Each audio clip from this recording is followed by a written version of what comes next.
El Grupo de Biología Celular Vascular es un equipo multidisciplinar que estudia los mecanismos patofisiológicos implicados en las aortopatías, concretamente en dos enfermedades genéticas minoritarias del tejido conjuntivo, el síndrome de Marfan y el síndrome de Williams-Beuren. El síndrome de Marfan surge por mutaciones en el gen de la fibrilina 1 y el síndrome de Williams por la pérdida del gen de la elastina, que se encuentra dentro de una amplia deleción cromosómica que afecta también a otros genes. En el grupo nos preguntamos qué patomecanismos tienen en común y en cuáles se diferencian para aplicar nuevas terapias génicas y farmacológicas que interfieran en la aparición y la progresión de ambas aortopatías.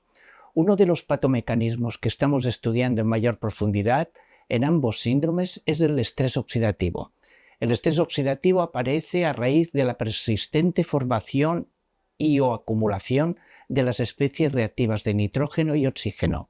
El resultado final es la modificación química de lípidos, proteínas y ácidos nucleicos que ven alterada su actividad, sea con ganancia o pérdida de función. Nuestro grupo ha puesto de manifiesto tanto en muestras aórticas de pacientes como en modelos animales la maquinaria molecular implicada del estrés oxidativo y que en ambos síndromes está muy alterada. Estos hallazgos nos han permitido diseñar y ensayar nuevas terapias frente al estrés oxidativo con la intención de interferir en la generación o progresión de ambas aortopatías. Concretamente, hemos ensayado con éxito el uso del allopurinol en ambos síndromes y en el síndrome de Williams concretamente la combinación de bloqueantes de canales de calcio y la cúrcuma. Recientemente la Agencia Europea del Medicamento, la EMA, ha designado el allopurinol como medicamento huérfano para el tratamiento del síndrome de Marfan, lo que facilitará su uso en ensayos clínicos tanto a nivel nacional como internacional.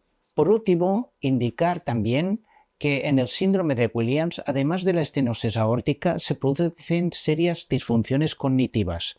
Por ello, estudiamos también la maquinaria molecular y el impacto de la farmacología frente al estrés oxidativo en el cerebro y en el comportamiento de animales con esta patología.